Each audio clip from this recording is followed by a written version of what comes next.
እግዚአብሔርን ክዳ እንኳን ብትሞት ድንግል ማርያምን ከተጠጋች ትነሳለች።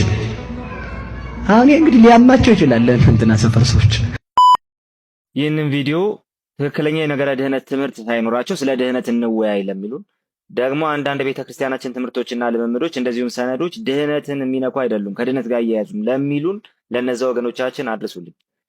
እስቲ እኚህን አባት ሰምተን እንመለስ። አምኜ የምነግራችሁ በሞት እንኳን እግዚአብሔርን ክዳ እንኳን ብትሞት ድንግል ማርያምን ከተጠጋች ትነሳለች። አሁን እንግዲህ ሊያማቸው ይችላል። እንደሰማችኋቸው እኚህ አባት አንድ የድህነት ትምህርት ያስተምራሉ። አንድ ሰው እግዚአብሔርን ቢክድና ማርያምን ቢያምን በማርያም ምክንያት ብቻ አይፈረድበትም በማለት ይናገራሉ። እንግዲህ ይህ የድህነት ትምህርት ነው ወይም ደግሞ ነገረ ድህነትን በቀጥታ የሚነካ ነገር ነው። የተነገረው ደግሞ በቤተ ክርስቲያኒቱ አውደ ምሕረት ላይ ህዝብ በተሰበሰበበት እንደሆነ እንመለከታለን። ታዲያ ይህንን ትምህርት የሚቃወም ሌላ ኦርቶዶክሳዊ ወንድማችን በቴሌግራም ቻናሉ ላይ ያጋራውን ደግሞ ከስክሪኑ ላይ ተመልከቱት።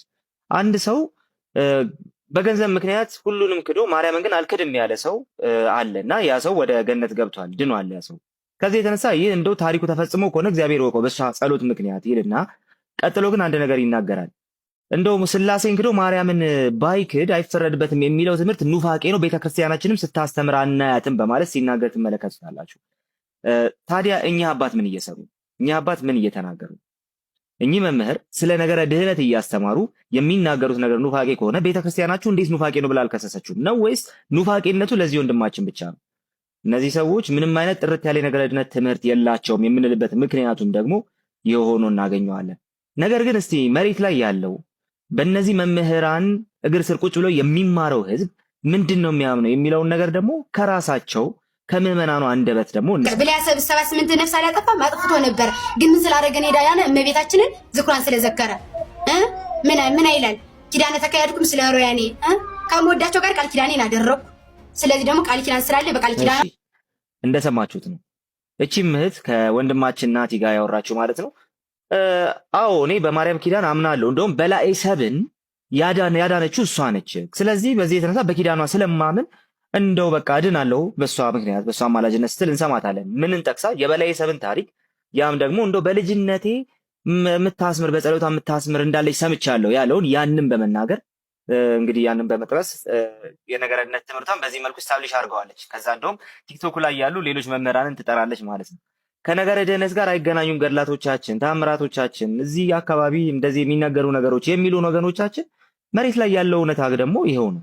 በቤተ ክርስቲያን የሚማሩት ነገር ኑፋቄ ነው ብሎ ወንድማችን የጠራው ነገር ማለት ነው በቤተ ክርስቲያናቸው ስለሌለ ኦኬ፣ የሚማሩት ነገር ደግሞ ይህ ኑፋቄ እንደሆነ ሳይሆን እንደውም የሚያድን ኪዳን እንደሆነ ስለሆነ በማርያም አማላጅነት እንደው ሌላ ነገር ራሱ ባይሰሩ በማርያም አማላጅነት ብቻ የሚድኑ መሆናቸው በዚህ መንገድ ሲናገሩ እንመለከታለን። ስለዚህ ቲክቶክ ላይ ያለው ሚዲያው ላይ ያለው እንደ ኦርቶዶክሳዊ ነኝ ብሎ የሚመጣው በነገረ ድህነት እንወያይ ብሎ ቦስት የሚያደርገው ግሩፕ በጭራሽ መሬት ላይ ያለውን የነገረ ድህነት ትምህርታቸውን የሚመስል ነገር እንደሌለው እንመለከታለን ማለት ነው።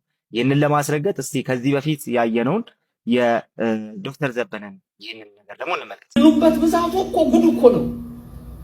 በላዔ ሰብ 78 ነፍስ በልቶ የሚባል 78 ነፍስ በልቶ የእመቤታችንን ስም ጠርቶ ውሃ ቢሰጥ በዛች ምሕረት አገኘ እግዚአብሔር ታላቅ። መልካም እንግዲህ እንዳያችሁት አዎ ይህ የበላዔ ሰብ ታሪክ እንደ ሁሉንም ሳይቀበል ማርያም በልጅነቱ ስለ ማርያም የሰማውን ነገር ተቀብሎ ውሃ የሰጠው ሰው ታሪክ እንደውም የነገረ ድህነትን በጣም መልካም የሆነውን ጎኑን ያሳያል። በቃ መዳኛ መንገድ ብዙ እንደሆነ ያሳያል በማለት ሲናገር እንመለከተዋለን።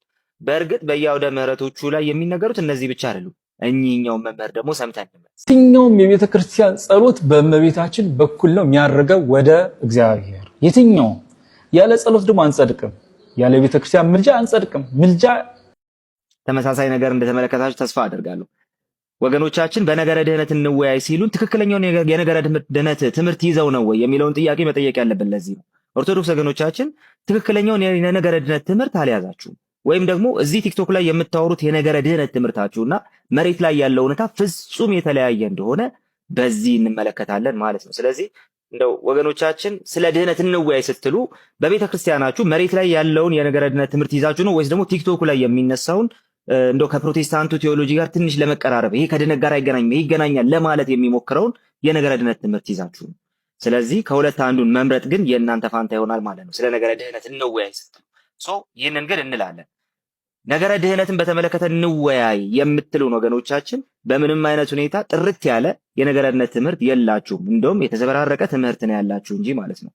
በመሆኑም ወደ እውነተኛ ወንጌል እንድትመጡ ኢየሱስ ክርስቶስን በማመን መዳን እንዲሆንላችሁ መጽሐፍ ቅዱስን አምናችሁ እንደ ቃሉ የመዳን ትምህርታችሁን ኮንስትራክት እንድታደርጉ በዚሁ ጥሪ እናቀርብላችኋለን። ትክክለኛውን ወንጌል እመኑ። ነገር ግን በእኚህኛው አባት ቪዲዮ እንለያይ። የመድኃኔዓለምን የሚዘክር ሰው ግን ሌሎች ነፍሳትን ጨምሮ ከሲኦል ያወጣል። የኃጢአት ስልቱ እንደበዛ የጽድቅ ምኑ በዝቷል? ስልቱ አያችሁ፣ መግቢያ በዛ ማለት። ቸርን ሰንብት።